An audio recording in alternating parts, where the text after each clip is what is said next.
Hello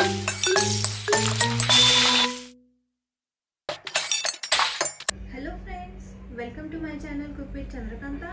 तर आज आपण बनवणार आहोत खोबऱ्याचे मोदक। तर वाट कसली बघताय, चला तर मग बनवायला सुरू करूया।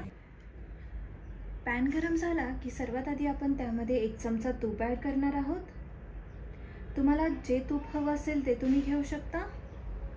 तूप गरम झालं की त्यामध्ये आपल्याला 2 कप डेसिकेटेड कोकोनट ॲड करायचा आहे।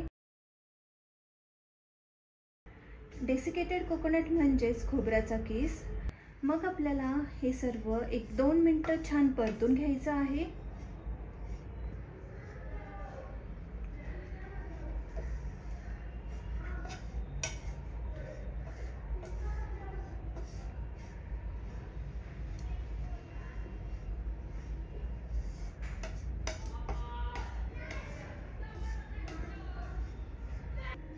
इथे आपलं खोबरं परतून झालेलं आहे। यामधनं आपण थोडंसं खोबरं गार्निशिंगसाठी काढून घेऊया। यामध्ये आता आपण लगेचच अर्धा कप कंडेन्स मिल्क ॲड करणार आहोत।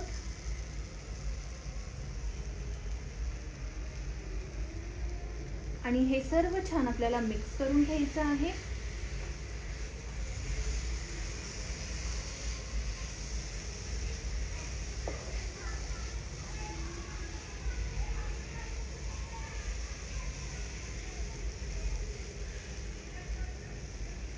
इथे या पॉइंटला आपल्याला गॅस बंद करून द्यायचा आहे।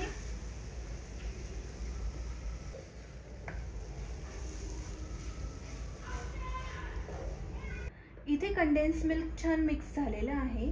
यामध्ये आपण वेलची पूड ॲड करूया थोडीशी, आणि मग हे सर्व छान मिक्स करून घ्यायचं आहे।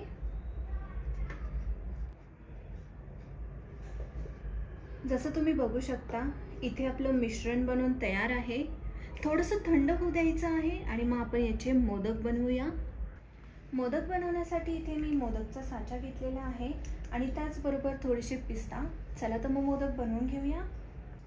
आपल्याला हे पिस्ता असे यामध्ये ठेवायचे आहेत या पद्धतीने। मग मोदकाचं बनवलेलं मिश्रण घेऊन आपल्याला यामध्ये या पद्धतीने मोल्ड करून घ्यायचं आहे। अशा पद्धतीने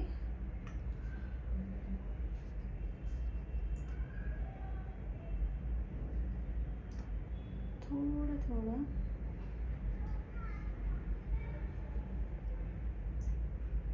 आणि मग हे लावून हे पॅक करून घ्यायचं आहे। आणि यामध्ये आपल्याला या पद्धतीने मिश्रण फिल करायचं आहे, जसं तुम्ही बघू शकता। आणि हे जे साईडला मिश्रण बाहेर निघालेलं आहे ते आपल्याला काढून घ्यायचं आहे।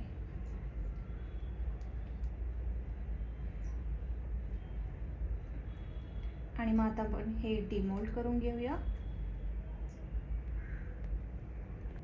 अरे वा, किती सुंदर मोदक बनलेला आहे। चला तर मग याच पद्धतीने आपण बाकीचे पण मोदक बनवून घेऊया।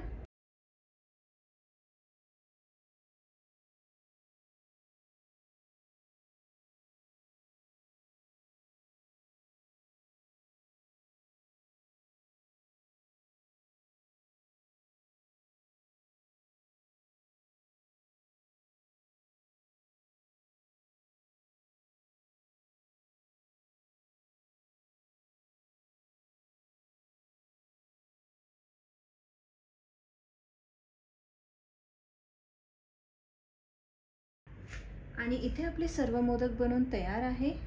जे खोबरं आपण साईडला काढलं होतं त्याने आपण गार्निशिंग करून घेऊया या पद्धतीने। तुम्हाला ही रेसिपी कशी वाटली हे मला नक्की कळवा आणि माझ्या चॅनलला नक्की सबस्क्राईब करा। Please do like, share and subscribe. Thank you for watching.